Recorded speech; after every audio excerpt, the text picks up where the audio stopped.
கர்த்தருடைய பரிசுத்த நாமத்திற்கு ஸ்தோத்திரம். இந்த நாளிலும் நம்ம வாசிக்க கேட்ட சத்தியம் பழைய பாட்டிலையும் நம்ம சுவிசேஷ வேத பாடத்திலையும் நம்ம 2 காரியங்கள் பார்க்குறோம். பழைய பாட்டில் நம்ம பார்க்கும்போது ஆண்டவர் 2 காரியத்தை குறித்து எரேமியா தீர்க்கதரிசியில் சொல்கிறாரு. விச் இஸ் மோர் இம்பார்ட்டன்ட் அப்படின்னு சொல்லி அதில் பார்க்குறோம். அவருடைய வார்த்தையா இல்லைன்னா தீர்க்க தரிசனமா? ஸோ எரேமியாவே ஒரு தீர்க்கதரிசி தான், இஸ் அ ப்ராஃபிட். அப்போனா அவர் என்ன சொல்லணும்? ப்ராஃபஸி இம்பார்ட்டன்ட் அப்படின்னு தான் சொல்லணும். ஏன்னா தீர்க்க தரிசன வரங்களை அற்பமாக எண்ணாதிருங்கள் அப்படின்னு சொல்லி நம்ம வேதத்தில் தீர்க்க தரிசனத்தை பற்றி நிறையா பார்க்குறோம். ஆனால் இந்த எரேமியா என்ன சொல்கிறாரு? வார்த்தை ப்ராஃபஸி அப்படின்னு 2ஐயும் எடுக்கும்போது ப்ராஃபஸியை விட வார்த்தை முக்கியம் அப்படின்றாரு. ஆனால் என்ன ப்ராஃபஸியை சொல்கிறாரு அப்படின்னா, இந்த இடத்துல கள்ள தீர்க்க தரிசனத்தை பற்றி சொல்கிறாரு. He himself being a prophet, he says the word is more important அப்படின்னு சொல்லி சொல்றாரு. ஆனா புதிய ஏற்பாட்டில் நம்ம பார்க்கும்போது ஏசாமி என்ன சொல்றாரு தீர்க்க தரிசனத்தை பத்தி அப்படின்னா, ஜனங்களை பார்த்து ஏன் நீங்க தீர்க்க தரிசனத்தை நம்பாம இருந்தீங்க அப்படின்னு சொல்லி கேட்கிறாரு. ஸோ இந்த 2 விதத்திலையும் ஏன் ஒரே இதை கான்ட்ரடிக்டரியா இருக்கிற மாதிரி இருக்கு. பழைய ஏற்பாட்டில் தீர்க்க தரிசனம் அதை விட வேர்ட் இம்பார்ட்டன்ட்ன்றாரு. ஆனா ஏசாமி சொல்றாரு தீர்க்க தரிசனத்தை நீங்க ஏன் ஃபாலோ பண்ணாம இருக்கிறீங்க அப்படின்னு சொல்லி கேட்கிறாரு. ஸோ அதை தான் இன்னைக்கு இன்னும் கொஞ்சம் டீட்டெயில்டா பார்த்து நம்முடைய வார்த்தை, நம்முடைய லைஃப்ல அவருடைய வார்த்தை, தீர்க்க தரிசனம் இதெல்லாம் எப்படிப்பட்ட ரோல் பிளே பண்ணுது, நம்ம எதுக்கு இம்பார்ட்டன்ஸ் கொடுக்குறோம் அப்படின்றத தான் நம்ம இன்னைக்கு பார்க்குறோம். ஸோ எரேமியா தீர்க்கதரிசியின் காலத்தில் அவர் அப்படி சொல்றாரு அப்படின்னு சொல்லி பார்த்தோம்னா, ஏன் அவர் வார்த்தைக்கு அவ்வளோ இம்பார்ட்டன்ஸ் கொடுக்குறாருன்னு சொல்லி பார்த்தோம்னா, ஆண்டவர் எத்தனையோ படைக்கிறார். நம்ம படைப்பெல்லாம் பார்க்கும்போது சில சமயம் நம்ம ரொம்ப பிரமிப்படைகிறோம்.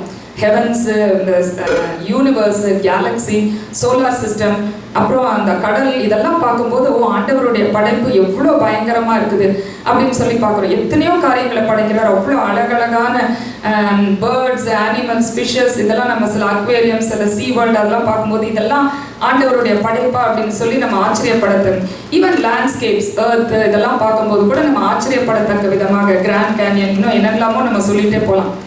ஆனால் இந்த படைப்பு எல்லாத்தையும் பார்த்தோம் நம்ம பார்க்குறோம், சகல பிரஸ்தாபத்தை பார்க்கிலும் உம்முடைய வார்த்தையை நீர் மகிமைப்படுத்தி இருக்கிறீர். இதை எல்லாத்தை விட ஃபர்ஸ்ட் இம்பார்ட்டன்ஸ் எதுக்கு ஆண்டவர் கொடுத்துருக்கிறாருன்னா வார்த்தை. ஸோ என்ன வேணா இருக்கட்டும், உம்முடைய சகல பிரஸ்தாபத்தை பார்க்கிலும் உம்முடைய வார்த்தையை நீர் மகிமைப்படுத்தி இருக்கிறீர். ஸோ இந்த எரேமியா 23ஆம் அதிகாரம் இன்னைக்கு வாசிச்சதுல நம்ம அந்த 23rd வசனத்திலிருந்து வாசிக்கும் பொழுது அந்த ஃபர்ஸ்ட் வேர்ஸ் என்ன வாசிக்கிறோம் அப்படின்னா, நான் சமீபத்துக்கு மாத்திரமா தேவன், நான் தூரத்துக்கும் தேவன் அல்லவா. ஸோ இந்த வசனத்தை நம்ம எத்தனை பேர் எப்படி இன்டர்பிரேட் பண்றோம்? யூஸ்வலா இந்த வசனத்தை எப்படி இன்டர்பிரேட் பண்ணுவோம்? நான் ஒன்றும் சமீபத்துக்கு மாத்திரம்தான், ஒரு பாசிட்டிவா இதை இன்டர்பிரேட் பண்ணுவோம்ல. ஆண்டவர் அவருடைய சர்க்கிள் ஆஃப் ரேடியஸ் ஏதோ ரொம்ப கொஞ்சம் இடம் மாத்திரம் இல்லை, நம்ம எவ்வளவு தூரத்துல இருந்தாலும் கடவுள் நம்மளை பார்க்குறாரு அப்படின்னு தான் நம்ம இன்டர்பிரேட் பண்ணுவோம். ஆனா கான்டெக்சுவலா இந்த வசனத்துல பார்க்கும்போது இது ஒரு நெகட்டிவ் இன்டர்பிரிட்டேஷன். சரி, நம்ம பாசிட்டிவாவே அதை ஃபுல்லா படிச்சாதான் தெரியும்.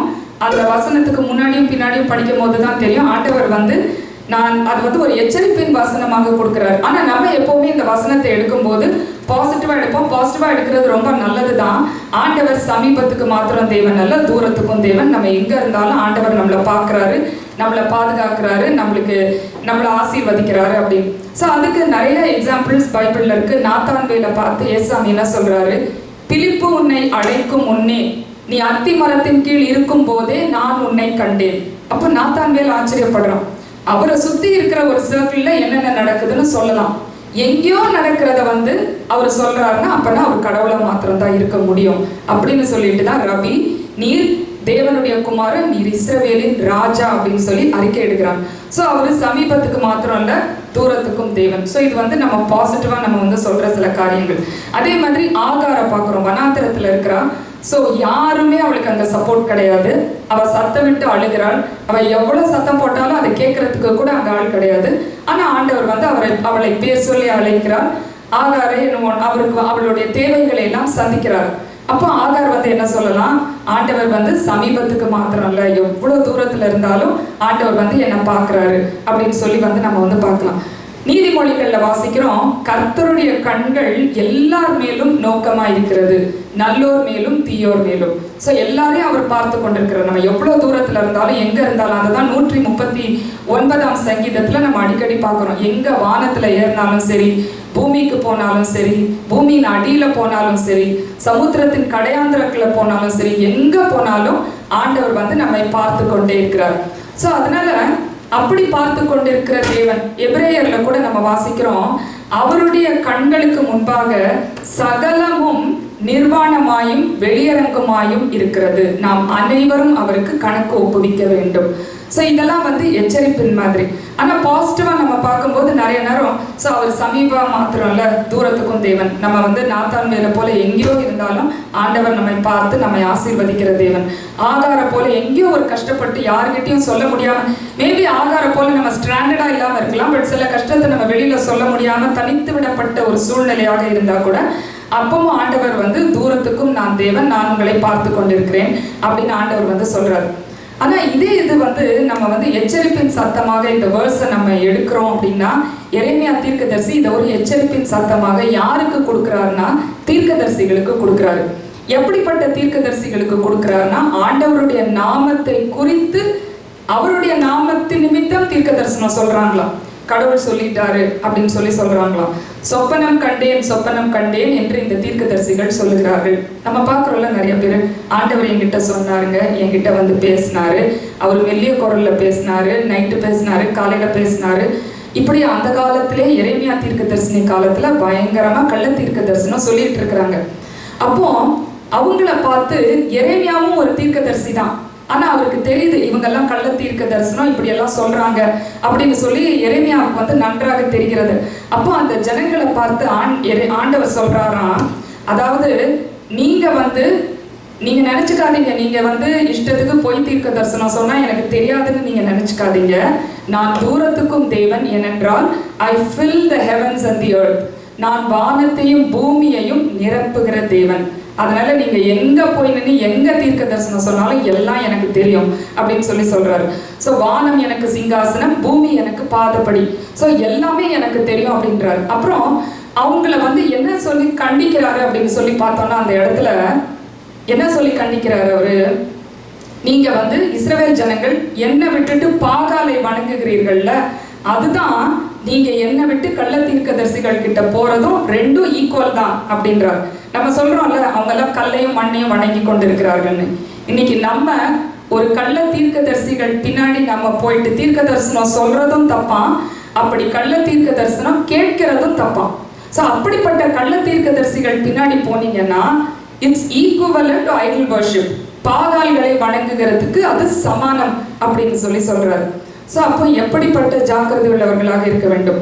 ஸோ அப்படின்னு சொல்லிட்டு, அதனால அதை எல்லாவற்றையும் விட என்னுடைய வார்த்தையையோ அல்லது தீர்க்க தரிசனத்தையோ எது முக்கியம் அப்படின்னு சொல்லி கேட்கிறாரு. அப்புறம் அதுக்கு ஒரு கம்பேரிசன் பண்றாரு. அந்த வார்த்தையும் தீர்க்க தரிசனத்தையும் கம்பேர் பண்ணி சொல்றாரு, கோதுமைக்கும் பதரையும் எப்படி நான் கம்பேர் பண்ண முடியும், எப்படி ஒப்பிட முடியும். ஸோ கோதுமை எங்கேயோ இருக்கு, பதர் எங்கேயோ இருக்கு. பதர் வந்து என்ன, அந்த கோதுமையில இருக்கிற அந்த வெளியோடைய ஷாஃப் அதை வந்து பிச்சு தூர போட்டுருவாங்க, அது வந்து அக்கினியிலே சுட்டரிக்கப்படும், அது வந்து டோட்டல் வேஸ்ட். ஆனா அந்த வீட் வந்து எப்படின்னா, that is good for nourishment, அதுதான் வந்து நம்ம வந்து யூஸ் பண்றோம் நம்முடைய உணவுக்கோ வேற எல்லா காரியங்களுக்காகவும். So it's like wheat and chaff. How can you compare wheat and chaff? அதே மாதிரி தான் நான் என்னுடைய வார்த்தையையும் இந்த கள்ள தீர்க்க தரிசனத்தையும் நான் கம்பேர் பண்றேன் அப்படின்னு ஆண்டவர் சொல்றாரு. ஸோ இது வந்து ஒரு கம்பேரே பண்ண முடியாது. அப்போ இந்த கள்ள தீர்க்க தரிசனம் வந்து குப்பையில போடுறதுக்கு, அது எரிக்கிறதுக்கு தான் ஏதுவாகும். ஆனா என்னுடைய வார்த்தை வந்து கோதுமை போல, அது வந்து உங்களுடைய சரீரத்துக்கு, அது வந்து ஒரு ஆத்மாவுக்கு வந்து அது ஒரு போஜனமாக இருக்கும் அப்படின்னு சொல்லி அந்த இடத்துல வந்து ஜனங்களுக்கு வந்து எரேமியா தீர்க்கதரிசி அதை குறித்து சொல்லுகிறார் அப்படின்னு சொல்லி பார்க்கிறோம். ஏன்னா அந்த காலத்துல இந்த ஜனங்கள் வந்து தீர்க்க தரிசனம் போய், அதான் எரேமியா சொல்றாரு, நவமான தீர்க்க தரிசனம், இதமான தீர்க்க தரிசனம். உங்க இருதயத்துக்கு என்ன பிடிக்குதோ, அந்த கள்ள தீர்க்க தரிசிகள்லாம் நல்லா பார்ப்பாங்களாம், உங்களுக்கு என்ன வேணும் அப்படின்னு பார்த்து கரெக்டா அதை தான் சொல்லுவாங்களாம் அவங்க. ஸோ உண்மையான தீர்க்க தரிசனத்தை எரேமியா சொல்றாரு. அவங்களுக்கு வந்து அது பிடிக்கல, ஏன்னா அது அவங்களுக்கு வந்து அது ஒரு பிளெஸிங் மாதிரி அவங்களுக்கு அதை எடுத்துக்கல. ஸோ அதனால இவருடைய தீர்க்க தரிசனம் புறக்கணிச்சுட்டு அவங்க என்ன கேட்கணும்னு ஆசைப்படுறாங்களோ அதை இந்த தீர்க்கதரிசிகள் சொல்றத வந்து அவங்க ரொம்ப ஆசைப்பட்டு கேட்கும்போது, நீங்கள் விக்கிரக ஆராதனைக்கு சமானம், நீங்க இந்த பதரை தான் நீங்கள் கொண்டிருக்கிறீர்கள், கோதுமையை விட்டுறீங்க. ஸோ அப்போ அந்த வார்த்தைக்கு நீங்க எவ்வளவு முக்கியத்துவம் கொடுக்கணும் அப்படின்னு ஆண்டவர் சொல்றாரு. ஸோ அந்த வார்த்தை ஏன் அவ்வளோ இம்பார்ட்டன்ட் அப்படின்னா, in the beginning there was the word was flesh, the word was with God and the word was God. ஆதியிலே வார்த்தை இருந்தது, அந்த வார்த்தை தேவனிடத்தில் இருந்தது, அந்த வார்த்தை தேவனாய் இருந்தது. அதனாலதான் சகல பிரஸ்தாபத்தை பார்க்கிலும் அவருடைய வார்த்தையை மகிமைப்படுத்தி இருக்கிறார். நம்ம இந்த பாட்டெல்லாம் கூட அடிக்கடி பாடுறோம்ல, ஒரு வார்த்தை சொல்லும் கர்த்தாவே அப்படின்னு. ஸோ அது வந்து ப்ராஃபஸியோட அது இம்பார்ட்டன்ட்ன்றார். ஏன்னா அந்த 100க்கு அதிபதி சொல்கிறான், ஒரே ஒரு வார்த்தை மாத்திரம் சொல்லும், அப்பொழுது என் வேலைக்காரன் பிழைப்பான். ஸோ அந்த வார்த்தையில வந்து அவ்வளோ பவர் இருக்கு அப்படின்னு சொல்லி பார்க்குறோம். அவர் தம்முடைய வசனத்தை அனுப்பி, அவருடைய வார்த்தையை அனுப்பி அவர்களை அழிவுக்கு விலக்கி மீட்டு ரட்சித்தார். ஸோ அப்போ இந்த வார்த்தையை நீங்கள் பற்றி கொள்ளுங்கள் அப்படின்னு ஆண்டவர் வந்து இந்த இடத்துல சொல்கிறார். So at the same time வந்து அப்போ தீர்க்க தரிசனமே வேண்டாமா அப்படின்னு சொல்லி பார்க்கும்போது, லூக்கா எழுதின சுவிசேஷத்துல வந்து ஏசாமி வந்து சில காரியங்களை சொல்றாரு. என்ன சொல்றாரு அப்படின்னு அந்த இடத்துல பார்த்தோம் அப்படின்னா, இங்க வந்து நம்ம எரேமியா தீர்க்கதரிசி இப்படி சொல்றாரு. லூக்கா எழுதின சுவிசேஷத்துல சீஷர்களுக்கு மாத்திரம் இல்ல, எல்லா ஜனங்களுக்கும் ஆண்டவர் வந்து ஒரு காரியத்தை சொல்றாரு. மாயக்காரரே அப்படின்னு சொல்லி அவங்களெல்லாம் அழைக்கிறார். மாயக்காரரேனா நம்ம வந்து இப்போ ஒரு காங்கிரிகேஷன் அட்ரஸ் பண்ணும்போது, என்னுடைய அன்பு சகோதர சகோதரிகளே, கர்த்தருக்கு பிரியமானவர்களே அப்படின்ட்டுலாம் அவர் கூப்பிடல. அவர் என்ன சொல்றாரு, மாயக்காரரே அப்படின்னு சொல்லி வானத்தின் தோற்றத்தையும் பூமியின் தோற்றத்தையும் நிதானிக்க உங்களால் கூடுமே. You are able to assess the face of the earth and the face of the sky, heavens.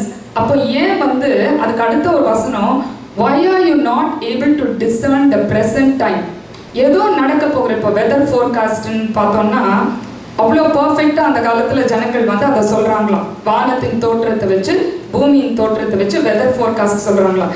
இந்தியாவில் வந்து எப்போவுமே வந்து அந்த வெதர் ஃபோர்காஸ்ட்டை வந்து எல்லாருமே வந்து கொஞ்சம் கிண்டல் பண்ணுவாங்க. மழை பெய்யுதுன்னு சொன்னால் டெஃபினட்டாக பெய்யாது, இன்னைக்கு வெயில் அடிக்கும்னு சொன்னால் இன்னைக்கு டெஃபினட்டாக மழை பெய்ய போகுது அப்படி. ஏன்னா எப்போவுமே வந்து ராங் ப்ரெடிக்ஷன்ஸ், நம்ம நிறையா சின்ன வயசில் அதை பற்றி கேட்டிருக்கிறோம். இப்போ எப்படி இருக்குது அப்படின்னு தெரியல. பட் இங்கே வந்து ஃபார் த மோஸ்ட் பார்ட் வந்து ப்ரெடிக்ட் பண்ண அப்படியே அக்யூரேட்டாக ப்ரெடிக்ட் பண்ணுவாங்க. கரெக்டாக இந்த டைம்லேருந்து இவ்வளோ நேரம் வரைக்கும் மழை பெய்யுது அப்படி இப்படின்ட்டுன்னு. ஸோ மேபி அந்த காலத்தில் they were so advanced. மாயக்காரரே வானத்தின் தோற்றத்தையும் பூமியின் தோற்றத்தையும் வைத்து உங்களால் காலங்களை நிதானிக்க கூடுகிறது. So you are able to, இது வந்து ஒரு உலக பிரகாரமான ஒரு ப்ராஃபஸி மாதிரி, by foreseeing or foretelling what is going to happen. எப்படி சொல்கிறாங்க அப்படின்னா, வெஸ்ட்ல இருந்து clouds, like if you see clouds from the west, you see that from the Mediterranean Sea வந்து rains are coming அப்படின்னு. ஸோ மேற்குல இருந்து மேகம் வரும்போது உங்களுக்கு வந்து மழை வரப்போகுதுன்னு உங்களால் சொல்ல முடியுது. ஸோ அந்த மெடிட்ரேனியன் சீக்கு மேலே கிளவுட்ஸ் இருக்குது, ஏன்னா அவங்க வந்து இஸ்ரேல் தேசம் டு த வெஸ்ட் தான் அந்த சீ இருக்குது. ஸோ அப்போ வந்து அந்த கிளவுட்ஸை பார்த்து, அந்த கருத்த மேகங்களை பார்த்து ஒரு டெஃபினட்டாக மழை பெய்ய போகுதுன்னு நீங்கள் கரெக்டாக சொல்லிடுறீங்க. அதே மாதிரி மழையும் பெய்யுது. சவுத்தில் வந்து அரேபியன் டெசர்ட் இருக்குது, அங்கே இருந்து ஹீட் வேவ்ஸ் வரும். காற்று அடிக்கும் போது நீங்கள் சொல்கிறீங்க ஹீட் வேவ்ஸ் வரப்போகுதுன்னு, அதே மாதிரி ஹீட் வேவ் வருது. ஸோ இதெல்லாம் நீங்கள் கரெக்டாக ப்ரெடிக்ட் பண்ணுறீங்க. ஆனால் ப்ரெசன்ட் டைமை உங்களால் ஏன் டிசைன் பண்ண முடியல அப்படின்னு சொல்லி கேட்குறாரு.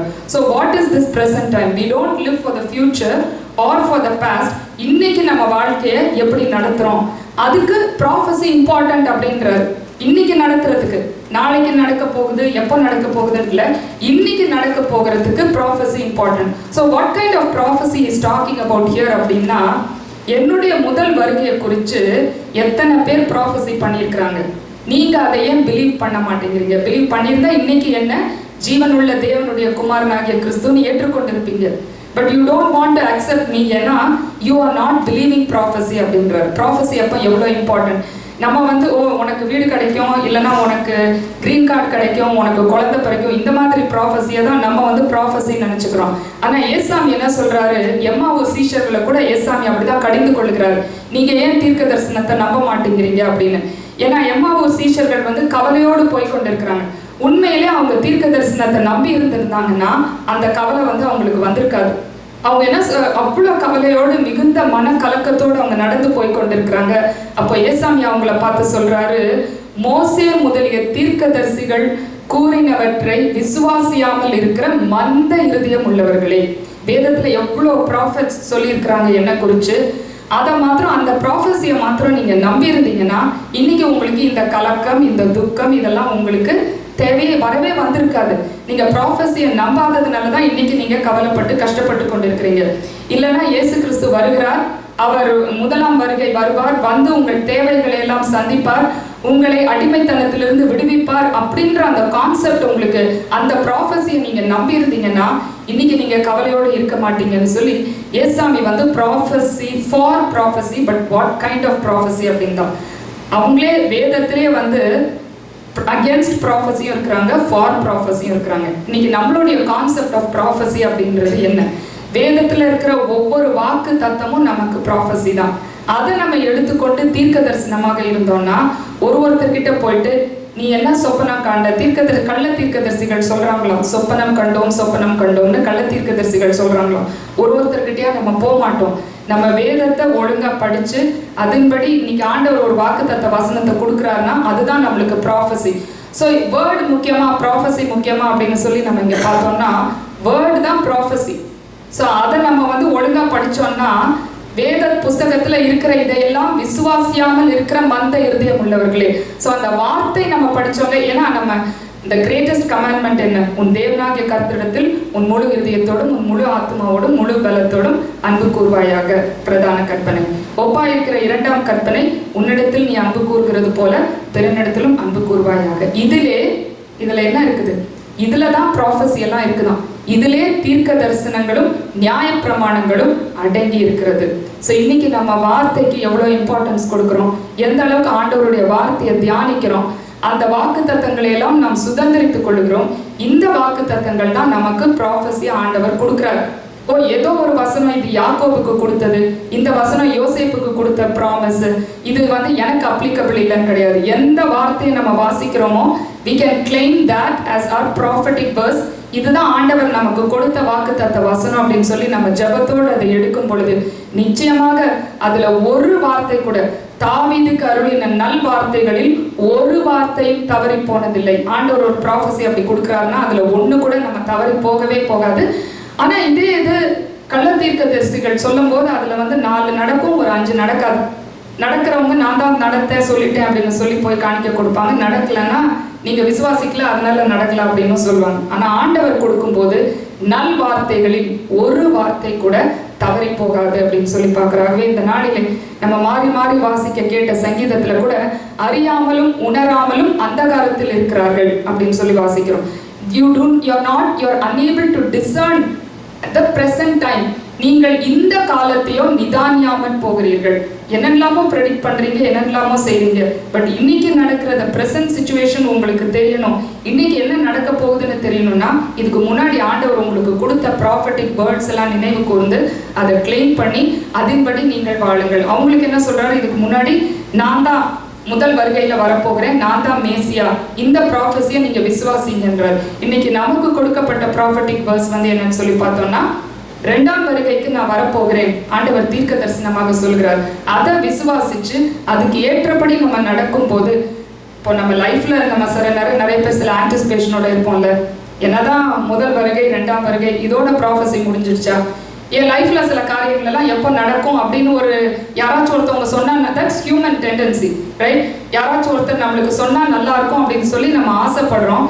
அதை ஃபால்ஸ் ப்ராஃபிட்ஸ் வந்து கேபிட்டலைஸ் பண்ணிக்குவாங்க. ஆனா ஆண்டவர் வந்து ஏதோ ஃபர்ஸ்ட் கம்மிங்கோ செகண்ட் கம்மிங்கோ மாத்திரம் தான் ப்ராஃபஸி, வேற எந்த ப்ராஃபஸியும் சொல்ல மாட்டேன்னு ஆண்டவர் சொல்லலை. டெஃபினட்டா அவர் நமக்கு ப்ராஃபஸி கொடுப்பாரு. அவர் வந்து நம்ம அங்க இங்க ஓடி போய் குறி கேட்கிற மாதிரி கேட்க தேவையில்லை. இருக்கிற இடத்துல ஆண்டவர் வந்து நம்மோடு கூட பேசுவார்.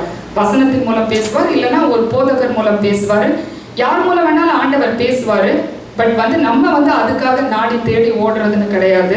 ஆண்டவர் நம்மோடு கூட பேசுவார். அவருடைய வார்த்தை வல்லமை உள்ளது, கர்த்தருடைய வார்த்தை வல்லமை உள்ளது, கர்த்தருடைய சத்தம் மகத்துவம் உள்ளது அப்படின்னு சொல்லி பார்க்கிறோம். கர்த்தருடைய அந்த சத்தம், அந்த வார்த்தைக்கு நாம் செவி கொடுக்கும் பொழுது கர்த்தர் நிச்சயமாக நம்மையும் நம்முடைய பிள்ளைகளையும் வர்த்திக்க பண்ணுவார். அவருடைய தீர்க்க தரிசன வார்த்தையாக ஆண்டவர் வந்து ஒரு வார்த்தை சொல்லும் கர்த்தாவேன்னு சொல்லி நம்ம ஆண்டவருடைய பாதத்துல வரும் பொழுது தீர்க்க தரிசனமாக ஆண்டவர் அந்த வார்த்தையோடு நம்மோடு கூட பேசுவார். ஒவ்வொருத்தருக்கு அந்த நூற்றுக்கு அதிபதிக்கு that prophetic word that he wanted was, என்னுடைய வேலைக்காரன் கஷ்டப்படுறான், அவனை சுகப்படுத்தும். ஸோ அங்கே அவனுக்கு அந்த ப்ராஃபஸி கிடைக்குது, உனக்கு சுகம் கிடைக்கும் அப்படின்னு. ஸோ ஒவ்வொருத்தருக்கும் அந்த வார்த்தை அப்படின்னு ஆண்டவருடைய அந்த ஒரு வார்த்தை, சிலருக்கு அது ஹீலிங்காக இருக்கலாம், சிலருக்கு ஜாப் ரிலேட்டடாக இருக்கலாம், சிலருக்கு வேற என்ன டொமெஸ்டிக் இஷ்யூஸாக இருக்கலாம். ஆனால் அந்த ஒரு வார்த்தையை நீங்கள் சொல்லுங்க ஆண்டவரே, அதுதான் எனக்கு ப்ராஃபட்டிக் வேர்டுன்னு சொல்லி நம்ம விசுவாசத்தோடு ஆண்டவருடைய பாதத்தில் வரும் பொழுது ஆண்டவர் நிச்சயமாக நம்மையும் நம்முடைய குடும்பத்தையும் ஆசீர்வதிப்பார். கர்த்தர் தாமே இந்த வார்த்தைகளை ஆசீர்வதிப்பாராக. ஆமென்.